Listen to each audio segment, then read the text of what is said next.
क्यों रेखा ने खा ली थी कॉकरोच मारने वाली दवाई, और ऐसा क्या हुआ था रेखा के साथ जो उन्होंने अपने पिताजी का नाम और सरनेम अपने नाम के साथ जोड़ने से कर दिया था इनकार और सिर्फ रेखा नाम से बनाई थी अपनी पहचान। ऐसा क्या हुआ था रेखा और उनकी सास के बीच में जो उनकी सास रेखा को मारने के लिए चप्पल लेकर उनके पीछे दौड़ी थी, और क्यों शशि कपूर जैसे बड़े एक्टर ने भी रेखा के लिए कहा था कि इतनी काली मोटी भद्दी लड़की एक्ट्रेस बनने के बारे में सोच भी कैसे सकती है। और उसी काली मोटी भद्दी लड़की ना ही सिर्फ एक बेहतरीन एक्ट्रेस बनी बल्कि इतनी खूबसूरत एक्ट्रेस बनी कि उन्होंने पूरे बॉलीवुड को अपनी उंगलियों पे नचाया। चलिए जानते हैं ऐसी कई रेखा की अनकही कहानियों के बारे में शिवाय चैनल के इस वीडियो में। वीडियो पसंद आए तो इसे लाइक और सब्सक्राइब करना ना भूलिएगा। नमस्ते, आज हम बात करेंगे बॉलीवुड की उमराव जान रेखा के बारे में। रेखा का जन्म 10 अक्टूबर 1954 को चेन्नई में हुआ था। उनके माता पिता ने उनका नाम भानु रेखा गणेशन रखा था, पर सारी दुनिया ने उनका अलग ही एक नाम रखा था, वो था नाजायज़, क्योंकि उनके माता पिता ने कभी एक दूसरे से शादी ही नहीं की। रेखा के पिता जेमिनी गणेशन तमिल के बहुत बड़े स्टार थे और रेखा की मां पुष्पावली भी एक एक्ट्रेस थी। पुष्पावली और जेमिनी गणेशन में प्यार हुआ और जिसका नतीजा रेखा का जन्म था, लेकिन पुष्पावली और जेमिनी गणेशन ने कभी भी एक दूसरे से शादी नहीं की। इसकी वजह थी कि जेमिनी गणेशन पहले से ही शादीशुदा थे और बच्चों के बाप थे, इसीलिए जेमिनी गणेशन ने कभी भी रेखा की मां पुष्पावली को अपनी पत्नी का दर्जा नहीं दिया। समाज ने हमेशा रेखा की मां पुष्पावली को दूसरी औरत का दर्जा दिया, जो रेखा और पुष्पावली दोनों को ही बर्दाश्त नहीं था। रेखा के जन्म के बाद जेमिनी और पुष्पावली को एक और लड़की हुई जिसका नाम राधा था, और उसके बाद जेमिनी ने रेखा के घर आना बंद कर दिया था। घर की सारी जिम्मेदारी रेखा की मां पुष्पावली पे आ गई थी। क्योंकि रेखा के माता पिता एक फिल्म एक्टर एक्ट्रेस थे, इसीलिए सबको पता था कि रेखा एक नाजायज़ औलाद है, और जब भी वो स्कूल जाया करती थी तो सारे बच्चे उन्हें नाजायज़ कहकर चिढ़ाया करते थे, जिससे परेशान होकर रेखा ने सुसाइड करने की कोशिश की और उन्होंने काफ़ी सारी नींद की गोलियां खा ली थी, पर भगवान को ये मंजूर नहीं था और इसीलिए रेखा बच गई। जब रेखा को होश आया तब उनकी मां पुष्पावली उनके सामने बैठी थी। रेखा ने उनसे कहा कि मैं एग्ज़ाम में फ़ेल हो चुकी हूँ और मैं इन सब तानों से भी अब बहुत परेशान हो चुकी हूँ, इसलिए मैं स्कूल नहीं जाऊँगी। तब उनकी माँ पुष्पावली ने कहा, ठीक है, तुम स्कूल मत जाओ, तुम फिल्मों में ट्राई करो। रेखा से पूछा नहीं गया था कि वो फिल्म इंडस्ट्री ज्वाइन करना चाहती हैं या नहीं, बल्कि उन्हें एक ऐसी दुनिया में धकेला जा रहा था जहां वो जाना ही नहीं चाहती थी। रेखा ने एक इंटरव्यू में बताया था कि वो कभी भी फिल्म इंडस्ट्री ज्वाइन करना ही नहीं चाहती थी, पर उनकी घर की माली हालत इतनी ख़राब थी कि उन्हें मजबूरन फिल्म इंडस्ट्री ज्वाइन करनी पड़ी। रेखा 4 साल की थी जब उन्हें छोटे मोटे काम फिल्म इंडस्ट्री में मिलने लगे थे। वो एक स्टूडियो से दूसरे स्टूडियो घूमा करती थी काम की तलाश के लिए, जबकि उनके पिताजी Gemini Ganesan Tamil film industry के बहुत बड़े स्टार थे और उनका एक नाम ही काफ़ी था रेखा को काम दिलाने के लिए, पर उनके पिताजी ने कभी भी रेखा का कोई साथ नहीं दिया, जिसकी वजह से रेखा को बहुत सारी परेशानियों से गुजरना पड़ा। रेखा जब छोटी थी तब वो थोड़ी सांवली और मोटी थी, जिसके वजह से उन्हें कोई भी बड़ा रोल नहीं मिल रहा था। इसीलिए उनकी माँ पुष्पावली को भी लगने लगा था कि रेखा अब कभी बड़ी हीरोइन नहीं बन पाएगी और उनके सपने कभी पूरे नहीं हो पाएंगे। पर रेखा के नसीब में तो बॉलीवुड की क्वीन बनना लिखा था। इसीलिए एक दिन एक प्रोड्यूसर की नज़र रेखा पे पड़ी। जहाँ सारी दुनिया अपने काम में लगी हुई थी, वहाँ एक मोटी सांवली सी लड़की खाना खाने में लगी हुई थी, सारी दुनिया की परवाह किए बगैर। ये अंदाज उन प्रोड्यूसर को बहुत पसंद आया और उन्होंने रेखा को अपनी फिल्म में एज ए हीरोइन साइन कर लिया। उस प्रोड्यूसर ने रेखा को 5 साल के लिए साइन किया था। उनकी पहली पिक्चर के लिए उन्हें 25,000 रुपये मिले थे और अगली हर एक पिक्चर के लिए उन्हें 25,000 रुपये और बढ़कर मिलने वाले थे। रेखा की माँ पुष्पावली इस बात से खुश थी कि रेखा अब हिंदी फिल्मों की हीरोइन बन जाएंगी और बहुत सारे पैसे भी घर में आएंगे, पर रेखा को इन सब चीज़ों से कोई लेना देना नहीं था। वो इसी बात से खुश थी कि उनकी माँ खुश है। रेखा की पिक्चर 2 शिकारी के दौरान रेखा 14 साल की थी और उनके हीरो थे विश्वजीत। विश्वजीत और रेखा का एक सीन तय था जहां विश्वजीत को आके रेखा को गले मिलना था बस, पर विश्वजीत आए और रेखा को 5 मिनट तक ज़बरदस्ती किस करते रहे। इस बारे में रेखा को कुछ भी नहीं पता था। 5 मिनट तक ना विश्वजीत रुके और ना ही डायरेक्टर ने कट कहा और सारे क्रू मेंबर्स तालियां बजाते रहे। जब ये सीन कट हुआ तब रेखा को महसूस हुआ कि उनके साथ धोखा किया गया है, पर वो कुछ भी नहीं बोली क्योंकि वो जानती थी अगर वो कुछ भी बोलती तो उन्हें फिल्म से निकाल दिया जाता, इसीलिए उन्होंने चुप रहना बेहतर समझा। इसके बाद रेखा को एक के बाद एक हिंदी फिल्में मिलने लगी। अपनी ही एक हिंदी फिल्म के प्रीमियम पे जब रेखा वहाँ पहुंची तो वहाँ शशि कपूर अपनी वाइफ जेनिफर के साथ पहुंचे हुए थे। जैसे ही शशि कपूर ने रेखा को देखा वो बोल पड़े, इतनी काली मोटी लड़की हीरोइन बनने के बारे में सोच भी कैसे सकती है। ये सुनकर रेखा खामोश रह गई, पर उनकी आंखों ने सब कुछ कह दिया। ये देख के शशि कपूर की वाइफ जेनिफर ने कहा, देखना शशि जी, एक दिन ये लड़की बहुत बड़ी हीरोइन बनकर दिखाएगी। और उनकी बात सच हो। एक के बाद एक रेखा को पिक्चरें मिलती जा रही थी और जो सबसे पहला काम रेखा ने किया वो था अपना नाम बदलना। जो उनके माता पिता ने उनका नाम रखा था भानु रेखा गणेशाय, उसमें से अपने पिता का नाम गणेशाय हटा के उन्होंने सिर्फ रेखा नाम से अपनी पहचान बनाई। रेखा बहुत सारी पिक्चरें कर रही थी, उसमें से एक पिक्चर वो कर रही थी एक बेचारा, जो वो जितेंद्र के साथ कर रही थी। जितेंद्र के साथ काम करते करते रेखा को जितेंद्र से प्यार हो गया था। दरअसल जितेंद्र वो पहले शख्स थे जिन्होंने रेखा से बहुत अच्छे से और तमीज़ से बात करी थी और उन्हें इज्जत दी थी, जिसके लिए वो बचपन से ही तड़प रही थी और इसीलिए रेखा को जितेंद्र से प्यार हो गया था। और जितेंद्र का भी हाल यही था, वो भी रेखा से प्यार करने लगे थे और उनके साथ डिनर करने जाया करते थे, घूमा फिरा करते थे। पर जितेंद्र की पहले से ही एक गर्लफ्रेंड थी जिसका नाम था शोभा, जो कि एक एयर हॉस्टेस थी और जितेंद्र रेखा के लिए शोभा को छोड़ना नहीं चाहते थे, इसीलिए रेखा और जितेंद्र की राहें अलग हो गईं। जितेंद्र की वजह से रेखा का दिल टूट गया था, पर इस दिल को जोड़ने के लिए जल्द ही उनकी ज़िंदगी में आए एक्टर विनोद मेहरा।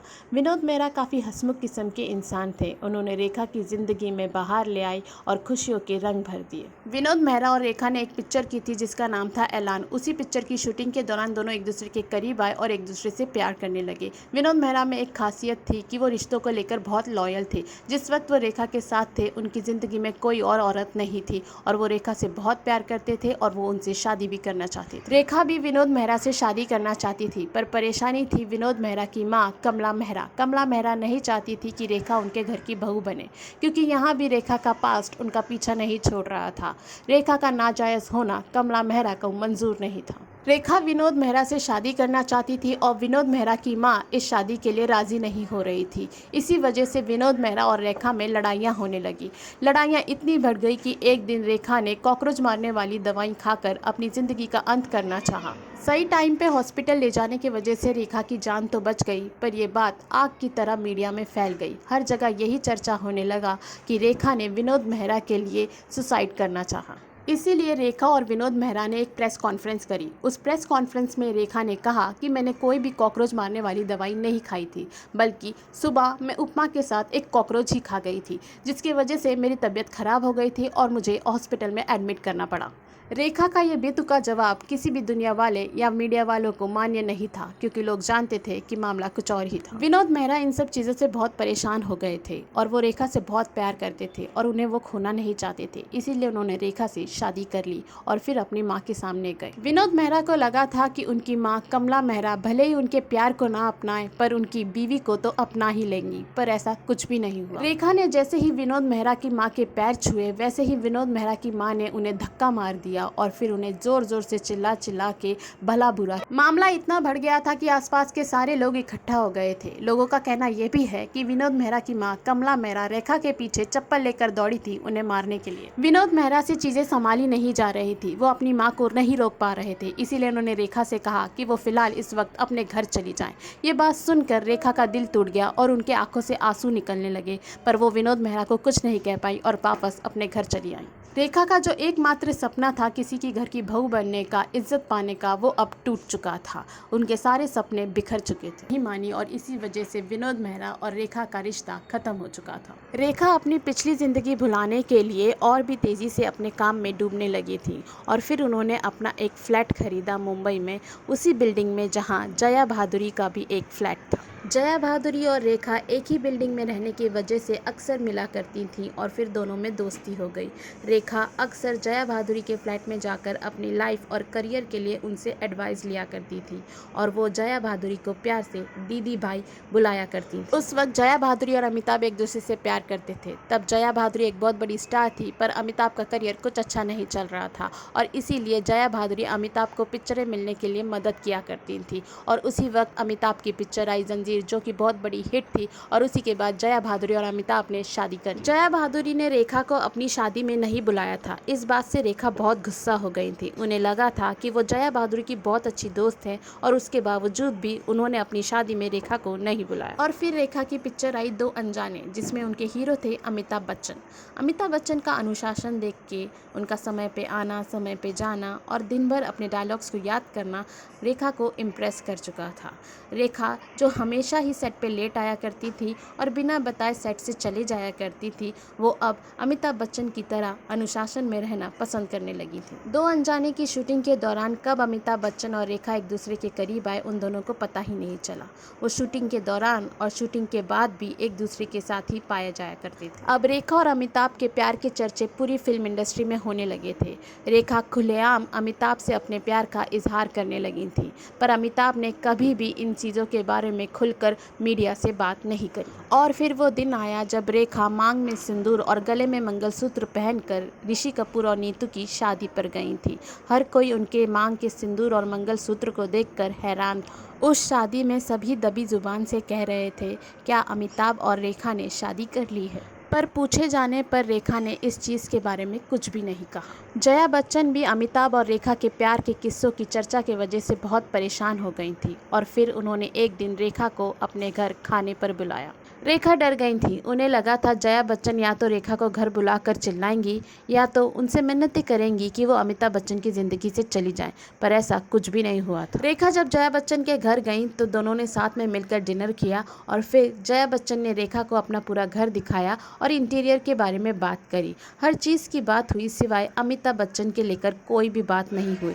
ये देखकर रेखा बहुत हैरान थी। शायद जया बच्चन रेखा को दिखाना चाहती थी कि वो इस घर का एक हिस्सा हैं और रेखा सिर्फ कुछ पल की मेहमान, और वो कभी भी इस घर का हिस्सा नहीं बन। कूली मूवी के फाइट सीन के दौरान अमिताभ बच्चन को बहुत गहरी चोट लगी थी और उन्हें हॉस्पिटल में एडमिट करना पड़ा था। उस वक्त अमिताभ बच्चन की कंडीशन बहुत ही सीरियस थी और डॉक्टरों ने भी जया बच्चन को जवाब दे दिया था, पर जया बच्चन ने हार नहीं मानी थी। उन्होंने कहा था, मेरे हाथ में हनुमान चालीसा है और मेरे पति को कुछ भी नहीं हो सकता। जया बच्चन का ये विश्वास जीत गया और अमिताभ बच्चन को होश आ गया था। उस दिन रेखा भी अपने आप को नहीं रोक पाई थी और बिना मेकअप किए हॉस्पिटल पहुंच गई थी अमिताभ बच्चन को देखने के लिए, पर उन्हें अमिताभ बच्चन से मिलने नहीं दिया गया था। रेखा ने एक इंटरव्यू में बताया था कि उन्हें जताने नहीं दिया कि वो क्या महसूस कर रही हैं उस इंसान के लिए, और ना ही उस इंसान को देखने दिया गया।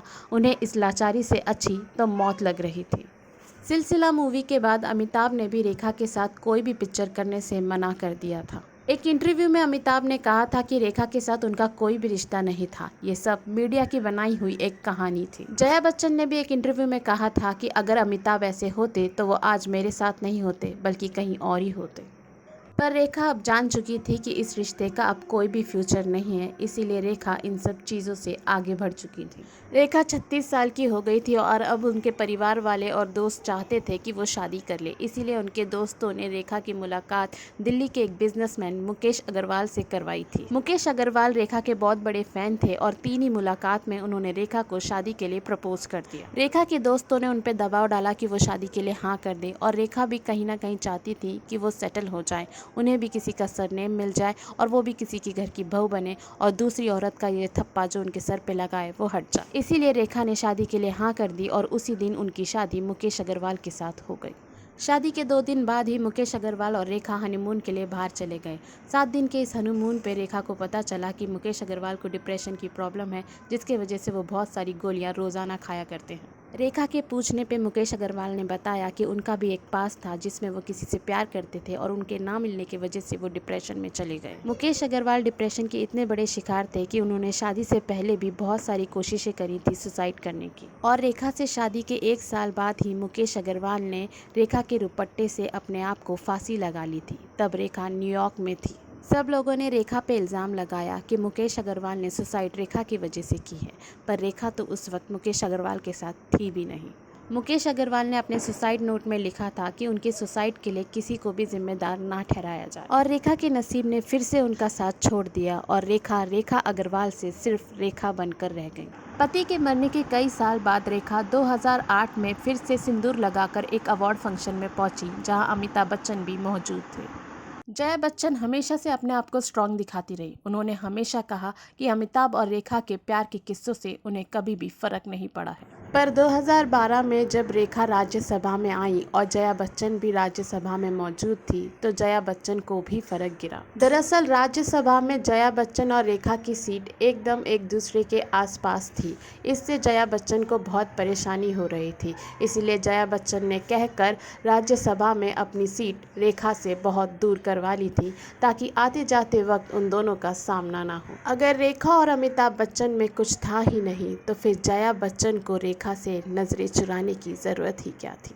रेखा की अधूरी कहानी। रेखा ने जिंदगी भर न दौलत मांगी न शोहरत मांगी, मांगा तो सिर्फ प्यार और इज्जत, वो भी उन्हें नसीब नहीं हुआ।